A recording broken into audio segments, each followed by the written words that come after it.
저는 어렸을 때 산골 마을에 살았습니다. 사방이 다 산으로 둘러싸여 있었습니다. 제가 어렸을 때 생각이지만 저 산 너머에는 무엇이 있을까 항상 생각하며 살았습니다. 저 산 너머에는 어떤 풍경이 있을까, 또 어떤 세계가 있을까 궁금해하면서 살았던 그런 기억이 있습니다. 그리고 제가 청년이었을 때는 친구와 함께 지리산을 등반한 적이 있습니다. 노구단에서 천화문까지 2박 3일 동안 등반을 했습니다. 그때 지리산 정상에서 보는 그 광경이 아주 장관이었습니다. 끝없이 이어지는 산자락과 산 봉우리들이 굉장히 멋있었습니다. 사정전을 읽다 보면 이처럼 복음을 전하는 사도들의 행적들이 끝없이 이어지는 것을 볼 수 있습니다. 복음의 산맥이 계속 이어지고 있습니다. 초대교회 시대에 사도들은 무엇을 위해서 그렇게 목숨을 바쳐가며 복음을 전했을까요? 그들은 무엇을 바라보고 그처럼 부지런히 복음을 전했을까요? 그들은 하나님의 나라를 바라보았습니다. 지난주에 유엔 총회가 있었습니다. 유엔 총회는 세계 193개의 나라가 참여하는 회의입니다. 매년 9월 셋째 주에 미국 뉴욕에서 열립니다. 유엔 총회에서는 세계 정상들이 모여서 세계적으로 중요한 문제들을 다룹니다. 세계 권력의 핵심들의 모임이라고 할 수가 있습니다. 하지만 예수님은 이 세상의 나라에 속하지 않았다고 하셨습니다. 예수님께서 이 땅에 오셔서 세우고자 하시는 나라가 있는데 바로 하나님의 나라입니다. 하나님의 나라를 세우시려고 십자가를 지셨고 3일 만에 부활하셨습니다. 그리고 제자들을 훈련시키셨고 그들을 통해 하나님의 나라가 확장되도록 하셨습니다. 그리고 예수님은 우리와 함께 하나님의 나라를 세우기를 원하십니다. 우리가 예수님과 함께 하나님의 나라를 세우려면 어떻게 해야 하는지 함께 나누기를 원합니다. 첫째, 항상 하나님의 나라를 바라보고 살아야 합니다. 사람이 간절히 바라는 것이 있으면 그것을 바라보게 되어 있습니다. 산 정상에 오르려고 하는 사람은 항상 산 정상을 바라봅니다. 내가 얼마나 산 정상에 가까이 왔는지 바라보고 가는 겁니다. 예수님도 이 세상에 오셔서 살아가시면서 항상 하나님의 나라를 바라보고 사셨습니다. 우리도 항상 하나님의 나라를 바라보고 살아야 합니다. 우리가 하나님의 나라에 중점을 두기 위해서는 하나님의 나라를 이해해야 합니다. 하나님의 나라가 과연 어떤 나라인지 알아야 합니다. 우리는 대한민국 국민입니다. 우리가 대한민국의 국민으로서 나라로부터 받는 혜택들이 있습니다. 이런 혜택들을 받으려면 우리나라 제도와 법에 대해서 잘 이해할 필요가 있습니다. 대한민국 정부는 국민인 우리를 다른 나라의 침입으로부터 지켜줍니다. 그리고 우리에게 세금을 거두기도 하지만 여러 가지 복지와 혜택을 제공합니다. 우리나라는 의료보험 제도가 세계적으로 잘 되어 있습니다. 병원에 가도 의료보험이 적용되면 의료비를 적게 내고도 치료를 잘 받을 수가 있습니다. 이런 의료보험 제도를 미국에서도 부러워하고 있습니다. 미국은 가장 잘 사는 나라 중에 하나이지만 의료보험 제도가 잘 되어 있지 않아서 병원에 가서 치료를 조금만 받아도 치료비가 어마어마하게 나온다고 합니다. 그래서 감기에 걸려도 웬만하면 병원에 가지 않고 약을 먹고 버틴다고 합니다. 복지가 잘 되어 있다고 알려진 스웨덴만 하더라도 스웨덴은 복지가 더 잘 되어 있어서 병원을 무료로 이용할 수가 있습니다. 병원비를 내지 않고도 병원에 가서 치료를 받을 수 있습니다. 하지만 병에 걸려서 한 번 치료를 받으려면 워낙 환자들이 많이 몰려서 몇 달을 기다려야 한다고 합니다. 우리나라는 이런 나라들에 비해서 의료보험이 잘 되어 있습니다. 그뿐 아니라 우리나라는 국민연금제도나 노인연금이 있습니다. 우리가 잘 몰라서 그렇지 형편이 어려운 사람들이 도움을 받을 수 있는 제도들이 많이 있습니다. 그런 제도들을 알고 신청하면 혜택을 받을 수가 있지만 잘 몰라서 신청하지 않으면 혜택을 받을 수가 없습니다. 그러므로 이런 제도들에 대해서 우리는 잘 이해할 필요가 있습니다. 우리나라가 복지에 관심을 두고 있다는 것을 행정복지센터라는 이름에서 알 수가 있습니다. 옛날에는 동사무소라고 했다가 그리고 주민센터라고 했다가 요즘은 행정복지센터라고 합니다. 그만큼 복지에 관심을 갖고 있고 복지사들도 많이 배치되어 있습니다. 이처럼 우리가 한 나라의 국민으로서 살아가려면 그 나라의 법과 제도에 대해서 잘 알아야 하고 지켜야 할 의무와 권리를 잘 알아야 합니다. 우리는 대한민국 국민인 동시에 하나님 나라의 시민입니다. 그러므로 우리는 하나님 나라에서 잘 이해할 필요가 있습니다. 오히려 대한민국보다 하나님 나라에 대해서 더 우리가 자세히 알 필요가 있습니다. 왜냐하면 하나님 나라는 우리의 근본적인 영혼의 본향이기 때문입니다. 성경에서 하나님의 나라라는 말은 신약에 와서 주로 사용이 되었습니다. 성경이 구약과 신약으로 나누어지는데 그 기준이 바로 예수 그리스도이십니다. 예수님이 오시기 이전의 시대가 구약 시대이고 예수님께서 오신 이후의 시대가 신약 시대입니다.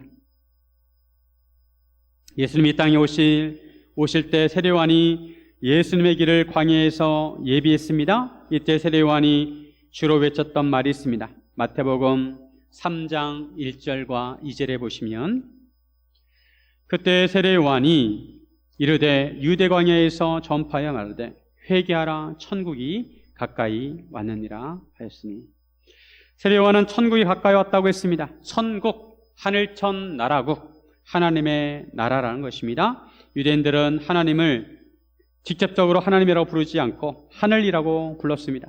하나님의 이름이 너무 거룩하기 때문입니다. 세례요한이 천국에 가까이 왔다고 하는 것은 바로 예수님의 시대가 가까이 왔다는 것입니다. 예수님께서 본격적으로 활동을 시작하시면서 세례요한이 외쳤던 것처럼 동일하게 말씀하셨습니다. 마태복음 4장 17절. 이때부터 예수께서 비로소 전파하여 이르시되 회개하라 천국이 가까이 왔느니라 하시더라. 예수님께서 사역을 시작하시면서 예수님께서 직접 천국이 가까이 왔다고 하셨습니다. 예수님께서 이렇게 외치신 것은 예수님께서 그만큼 하나님 나라에 중점을 두시고 중요하게 생각하셨기 때문입니다. 예수님의 사역은 하나님의 나라를 세우는 사역이었습니다. 예수님은 사역을 하시면서 각 동네를 다니시면서 복음을 전파하셨습니다. 왜냐하면 복음이 전파되는 곳마다 하나님의 나라가 임하기 때문입니다. 예수님은 하나님의 나라가 이 세상 나라와 다르다고 하셨습니다. 즉 하나님의 나라의 원리가 다르다는 것입니다. 예수님은 비유를 통해 하나님의 나라를 설명하셨습니다. 씨 뿌리는 비유를 통해서 설명하셨고, 하나님의 나라는 겨자씨와 같다고도 하시고 여러 비유를 통해 말씀하셨습니다. 그리고 하나님의 나라의 원리를 설명해 주셨습니다. 하나님 나라는 이 세상의 원리와 달라서 젊은 사람이 큰 자이고 섬기는 자가 높은 자라고 하셨습니다. 누가복음 22장 25절에서 26절에 보시면 예수께서 이르시되 이방인들의 임금들은 그들을 주관하며 그 집권자들은 은인이라 칭함을 받으나 너희는 그렇지 않을지니 너희 중에 큰 자는 젊은 자와 같고 다스린 자는 섬기는 자와 같을지니라. 세상 나라의 임금들은 자기들이 나라를 주관하고 백성들에게 은인이라는 칭을 받습니다. 사극에 보면 왕이 한마디 하면 신하들은 머리를 조아리면서 성은이 망극하나이다 라고 합니다. 왕들은 백성들 위에 군림하고 백성들의 섬김을 받습니다. 조선 팔도에 나오는 특사품은 다 궁궐로 조달해야 했습니다. 하지만 하나님 나라는 그렇지 않습니다. 섬기는 자가 다스린 자라고 하십니다. 섬기는 자가 큰 자라고 하십니다. 예수님께서도 섬기는 자로 오셨습니다. 이 세상 나라의 원리대로 하면 예수님은 만왕의 왕이시기 때문에 모든 사람의 섬김을 받으셔야 합니다. 그런데 예수님은 우리를 섬기러 오셨습니다. 예수님의 가장 큰 섬김은 우리를 죄와 사망으로부터 구원하시는 것입니다. 우리를 죄와 사망에서 구원하시려고 십자가를 지셨습니다. 예수님은 우리를 위해 목숨을 내어놓으시고 죽으셨습니다. 이 세상의 왕들은 자기가 살기 위해 다른 사람의 목숨을 파리 목숨처럼 여겼습니다. 진시 황제는 자기의 무덤을 만든 사람들을 무덤의 위치가 노출될까 봐 다 죽였습니다. 자기만 죽으면 됐지 왕의 무덤을 만들고 그것을 한다는 이유만으로 무고한 사람들을 죽였습니다. 이 세상에서는 지금도 이러한 불의한 일들이 많이 일어나고 있습니다. 예수님께서 세우시는 하나님의 나라는 이 세상의 나라와 다릅니다. 예수님은 하나님 나라의 왕이십니다. 그래서 예수님께서는 시종일관 하나님 나라에 대해서 말씀하셨습니다. 예수님께서 처음에 사역을 시작하시면서 하나님의 나라를 외치셨는데 승천하시기 바로 직전에도 이 세상을 떠나실 때도 하나님의 나라에 대해서 말씀하셨습니다. 사도행전 1장 3절에 보면 그가 고난받으신 후에 또 그들에게 확실한 많은 증거로 친히 살아계심을 나타내사 40일 동안 그들에게 보이시며 하나님 나라의 일을 말씀하시니라.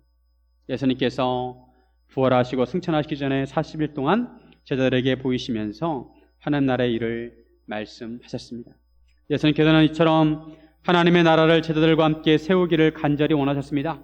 그래서 예수님은 사역을 하실 때 12명의 제자들을 선택하셨습니다. 그리고 그들과 함께 다니시면서 그들을 훈련시키셨습니다. 그리고 예수님께서 승천하시고 나서 성령님을 보내주심으로 제자들에게 본격적으로 복음을 전하도록 하셨습니다. 땅끝까지 증인이 되라고 하셨습니다. 사도행전 1장 8절에 보면 오직 성령이 너희에게 임하시면 너희가 권능을 받고 예루살렘과 온 유대와 사마리아와 땅끝까지 이르러 내 증인이 되리라 하시니라. 사도행전은 본격적으로 예수님의 제자들이 복음을 전함으로 하나님의 나라가 세워지는 과정을 보여주고 있습니다. 오순절 성령강림이 이루어지고 마가다락방에 모여 기도하던 사도들과 제자들 120명은 성령 세례를 받고 증인이 되어서 복음을 전했습니다. 복음을 전함으로 예수 믿는 사람들을 모아서 교회를 세웠습니다. 맨 먼저 예루살렘 교회가 세워지고 온 유대와 사마리아에도 교회가 세워지고 사도 바울을 통해서 구브로 섬과 갈라디아 지방과 빌립보와 데살로니가 고린도와 에베소에도 교회가 세워졌습니다. 그리고 오늘 본문에서처럼 드디어 사도 바울이 로마에 복음을 들고 도착하게 되었습니다. 이때가 약 주후 60년입니다. 예수님이 돌아가신 지 30년이 지났습니다. 사도 바울이 로마에 오기 전에 이미 로마 교회가 세워졌습니다. 하지만 사도 바울이 로마에 들어감으로 본격적인 복음 사역이 시작이 되었습니다. 이처럼 교회가 세워지는 곳마다 복음이 전파되고 하나님의 나라가 세워지게 되었습니다. 기독교에서는 지금까지 복음이 전해지는 곳마다 교회가 세워지게 되었고 그 교회들을 중심으로 하나님의 나라가 확산되고 확장되었습니다. 하나님의 나라는 하나님의 통치가 이루어지는 곳이 바로 하나님의 나라입니다. 하나님의 나라는 영토 개념이 아니라 통치 개념입니다. 하나님의 통치가 이루어지는 곳이 바로 하나님의 나라입니다. 우리가 예수님의 말씀에 순종하면 우리를 통해서 하나님의 나라가 이루어지는 것입니다. 우리 마음속에, 우리 가정에, 우리 교회에, 우리 몸 속에 하나님의 통치가 이루어지는 곳에 하나님의 나라가 임하게 되는 것입니다. 예수님은 하나님의 나라가 우리에게만 머물기를 원하지 않으십니다. 이 세상 땅끝까지 하나님의 나라가 세워지기를 원하십니다. 그래서 예수님은 제자들에게 땅끝까지 이르러 증인이 되라고 하셨습니다. 세상 모든 민족을 제자로 삼으라고 하셨습니다. 이것이 바로 교회의 사명이고 우리의 사명입니다. 우리는 땅끝까지 증인이 되어야 하고 세상 모든 민족을 제자로 삼아야 합니다. 예수님은 지금도 하나님의 나라를 바라보고 계십니다. 우리도 예수님처럼 하나님의 나라를 바라보아야 합니다. 사랑하는 성도 여러분, 하나님 나라에 중점을 두고 사시기를 주님의 이름으로 축원드립니다. 둘째, 항상 복음의 메아리가 울려야 합니다. 산 위에 올라가서 야호라고 외치면 그 소리가 다시 내게로 되돌아옵니다. 그 소리가 여러 산에 부딪혀서 여러 번 되돌아옵니다. 믿음은 들음에서 난다고 했습니다. 사람이 계속 복음을 들어야 합니다. 그래야 믿음이 생깁니다. 그래서 우리는 계속 복음의 메아리가 울리도록 외쳐야 합니다. 우리는 때를 얻든지 못 얻든지 복음을 전해야 합니다. 우리가 복음을 전할 때 예수님처럼 바울처럼 복음을 전해야 합니다. 예수님은 이 땅에 사역을 하실 때 주로 이스라엘 중심으로 사역을 하셨습니다. 이스라엘 주변에 있는 나라들을 가끔 가시기는 하셨지만 주로 이스라엘 중심으로 복음을 전하셨습니다. 예수님이 이방인을 다소 차갑게 대하는 것처럼 느껴지는 대목도 있습니다. 수로보니게 여인이 자기 딸을 고쳐달라고 요청을 하였을 때 예수님께서는 처음에 거절하는 것처럼 말씀하셨습니다. 하지만 결국 예수님은 그의 딸을 고쳐주셨습니다. 이것은 예수님께서 먼저 유대인에게 보냄을 받으셨다는 것을 보여주는 것입니다. 예수님은 먼저 유대인에게 복음을 전하시고 그 이후에 이방인에게 복음이 전해지기를 원하셨습니다. 왜냐하면 이것이 하나님 아버지의 뜻이시기 때문입니다. 예수님 먼저 자녀를 배불리 먹게 해야 한다고 하셨습니다. 그렇다고 유대인만 구원하신다는 것이 아닙니다. 예수님은 분명히 모든 민족을 제자로 삼으라고 하셨고 땅끝까지 증인이 되라고 하셨습니다. 모든 사람이 구원받기를 원하십니다. 사도 바울도 복음을 전할 때 예수님과 같은 순서로 복음을 전했습니다. 어디를 가든지 먼저 사도 바울은 유대인이 모여있는 회당에 가서 유대인들에게 복음을 전했습니다. 그러다가 유대인들이 거부하면 사도 바울은 이방인에게 복음을 전했습니다. 에베소에서도 회당에서 복음을 3개월 동안 전했습니다. 유대인들이 거부하자 그 다음에는 두란노 서원으로 옮겨서 2년 동안 복음을 전했습니다. 2년 동안 복음을 전한 동안에 주변에 있던 아시아 사람들이 많은 사람들이 복음을 듣게 되었습니다. 오늘 본문에서도 마찬가지입니다. 바울의 일행은 로마에 도착을 했습니다. 바울이 로마에 오게 된 것은 바울이 가이사에게 상소했기 때문입니다. 가이사에서 재판을 받기 위해서입니다. 바울은 죄수의 신분으로 오게 되었습니다. 바울은 다른 죄수들과 달리 자기를 지키는 한 군인과 함께 따로 있게 허락되었습니다. 감옥에 갇힌 것이 아니라 바울이 자기 경비로 셋집을 얻어서 그 셋집에 거하게 되었습니다. 군인을 한 명만 배치한 것은 바울에 대해서 까다롭게 대하지 않고 어느 정도 자유롭게 두었다는 것입니다. 로마에 도착한 바울은 3일이 지난 후에 유대인 중 높은 사람들을 청했습니다. 만약 바울이 죄수 신분이 아니었다면 다른 도시들처럼 바울은 분명히 유대인의 회당에 찾아갔을 것입니다. 그런데 가택연금을 당하고 있었기 때문에 머물러 있는 집을 벗어날 수가 없었습니다. 대신 바울은 유대인 중에 높은 사람들을 자기가 머무는 집으로 초청을 했습니다. 당시 로마에는 유대인들이 6만 명 정도 살고 있었습니다. 그들 중에 지도자들을 불러 모았습니다. 바울이처럼 유대인 지도자들을 초청한 것은 자신에 대해서 변론하기 위해서입니다. 바울은 지금까지 예루살렘과 가이사랴에서 유대인들과 극적인 대립을 하다가 로마에 오게 되었습니다. 만약 그들이 로마에 있는 유대인들에게 편지를 써서 보냈다면 로마에 있는 유대인들도 바울을 적대시하였을 것입니다. 바울은 이러한 오해가 없도록 유대인 지도자들을 초청해서 해명을 하였습니다. 17절에 보시면 사흘 후에 바울이 유대인 중 높은 사람들을 청하여 그들이 모인 후에 이르되 여러분 형제들아 내가 이스라엘 백성이나 우리 조상의 관습을 배척한 일이 없는데 예루살렘에서 로마인의 손에 죄수로 내준 바 되었으니 바울은 먼저 자기는 유대인들이 주장하는 것처럼 조상의 관습을 배척한 일이 없다고 해명합니다.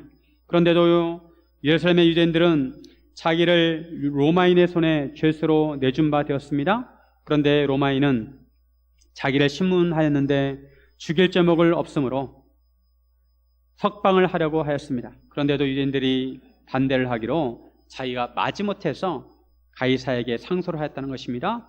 자기가 자기 민족을 일부러 고발하는 것이 아니라는 것입니다. 즉 자기가 로마의 죄인의 신분으로 온 것은 결국은 이스라엘의 소망 때문이라고 하였습니다. 20절에 보면 이러므로 너희를 보고 함께 이야기하려고 청하였으니 이스라엘의 소망으로 말미암아 내가 이 쇠사슬에 매인 바 되었노라. 이스라엘의 소망이 무엇일까요? 그 당시 이스라엘 사람들은 무엇을 소망하고 있었을까요? 유대인들의 소망이 있었습니다. 그 소망은 메시아에 대한 소망이었습니다. 하나님께서는 아브라함을 선택하셔서 아브라함에게 언약을 주셨고 또 그의 후손 이스라엘 민족에게 언약을 주셨습니다.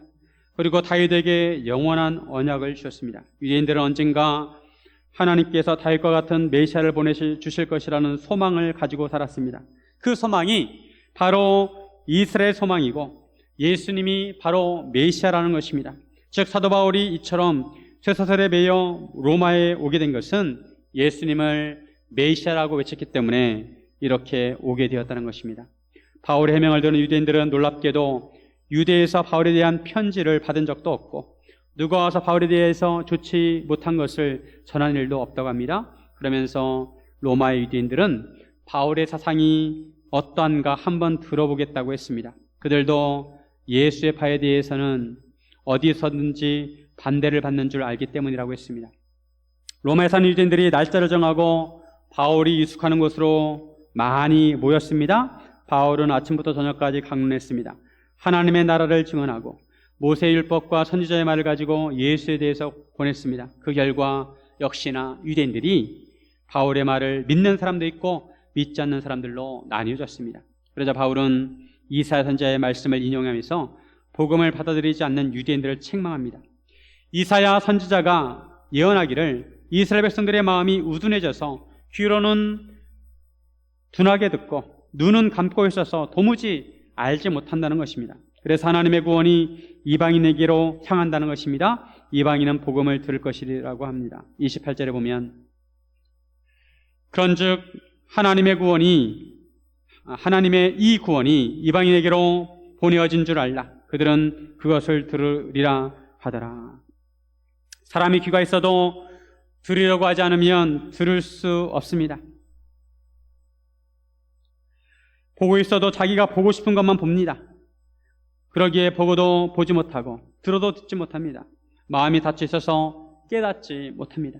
하지만 복음을 들어야 믿음이 생깁니다.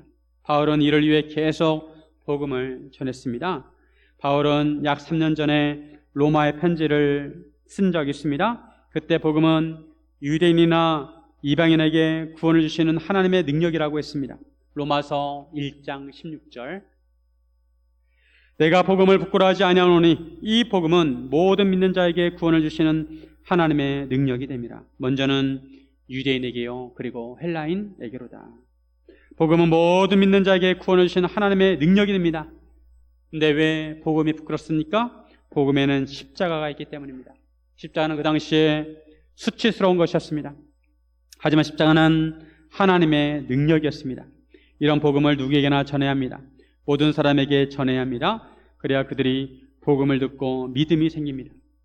유대인이나 헬라인이나 부자나 가난자나 어른이나 어린아이나 우리나라 사람이나 외국인이나 가족과 이웃과 친구들에게 복음을 전해야 합니다. 우리 주변에 공공기관도 많고 병원이나 요양원도 많습니다. 공무원이나 의사나 간호사나 병상 있는 환자에게도 복음이 전해져야 합니다. 복음을 전하지 않으면 들을 수가 없습니다. 우리가 복음의 메아리를 울려 퍼지게 해야 사람들이 그 복음을 들을 수가 있습니다. 다음 주에 태신자 작정을 합니다. 지난 부활절 때 했었는데 다시 한번 태신자 작정을 하려고 합니다. 봄에 작성했던 명단을 그대로 적으셔도 됩니다. 다만 우리는 그 영혼들을 다시 한번 생각하면서 그들의 영혼을 불쌍히 여기고 그들을 위해서 기도해야 합니다. 그들이 귀를 열어 복음을 듣도록 기도해야 합니다. 사랑하는 성도 여러분, 복음을 전해서 복음의 메아리가 울려 퍼지기를 주님의 이름으로 축원드립니다. 셋째, 복음의 산맥은 계속 이어져야 합니다. 산맥은 산들이 계속 이어지는 것을 말합니다. 기독교 역사를 보면 산들이 계속 이어져서 산맥을 이룬 것처럼 복음이 계속 이어지는 것을 알 수가 있습니다. 예루살렘에서 시작된 복음은 온 유대와 사마리아 그리고 갈라디아, 마게도니아, 헬라, 소아시아, 로마까지 이어졌습니다. 사도행전에서는 로마까지 이어진 것으로 끝이 납니다. 하지만 그 이후에 복음은 유럽으로, 미국으로, 아시아로, 인도로 이어졌습니다. 그렇게 해서 우리에게까지 복음이 전해지게 되었습니다. 지금도 남아메리카와 아프리카에서 활발하게 복음이 전해지고 있습니다. 이처럼 복음의 역사는 계속 이어져야 합니다. 풀들이 자라는 곳마다 초원이 되듯이 복음의 씨앗이 뿌려지는 곳마다 하나님의 나라가 세워지게 됩니다. 예수님께서 이 땅에 오심으로 시작된 하나님의 나라는 예수님께서 훈련시킨 제자들을 통해서 예루살렘에서부터 확산되기 시작했습니다. 예수님은 하나님의 나라를 이 땅에 세우시기 위해서 제자들을 훈련시키셨고 성령님을 보내주셨고 교회를 세우셨습니다. 교회와 사도를 통해서 복음이 전파되게 하시고 하나님의 나라가 확산되고 확장되게 하셨습니다. 모든 것이 예수님 말씀대로 되었습니다.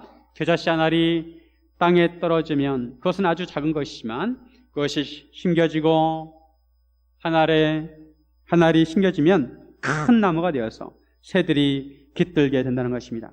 하나님의 나라도 처음에는 아주 적은 무리로 시작되었지만 이제는 세계 인구의 3분의 1이 예수님을 믿고 있습니다. 하지만 아직 끝은 아닙니다. 앞에서 살펴보았지만 사도행전 1장에 예수님께서 승천하시면서 제자들에게 하나님의 나라에 대한 것을 말씀하셨습니다. 그리고 오늘 본문 사도행전 28장은 마지막 장입니다. 사도행전은 그동안 복음이 어떻게 전파되었는지 보여주고 있습니다. 처음에는 베드로를 중심으로 예루살렘의 복음이 전파되었고 빌립 집사를 통해서 온 유대와 사마리아의 복음이 전파되었고 사도 바울을 통해서 이방 세계와 로마까지 땅끝까지 복음이 전파되었습니다. 베드로와 사도들을 통해서 교회가 확립되었고 제자를 통해서 교회가 확산되었고 복음과 교회가 확산되었고 사도 바울을 통해서 복음과 교회가 확장이 되었습니다. 동시에 하나님의 나라가 확립되었고 확산되고 확장되었습니다. 오늘 사도행전 마지막 장에서 사도 바울은 예수님께서 하셨던 것처럼 하나님 나라에 대해서 가르쳤습니다. 23절 그들이 날짜를 정하고 그가 유숙하는 집에 많이 오니 바울이 아침부터 저녁까지 강론하여 하나님의 나라를 증언하고 모세율법과 선지의 말을 가지고 예수에 대하여 권하더라. 바울은 유대인들에게 하나님의 나라를 증언했습니다. 구약의 말씀을 예로 들면서 설명하고 예수님을 믿으라고 권했습니다. 쉬운 성경에 보면 예수님을 믿으라고 애를 썼다고 하였습니다. 그리고 2년 동안 로마에 있으면서 하나님의 나라를 증언했습니다. 30절과 31절에 보면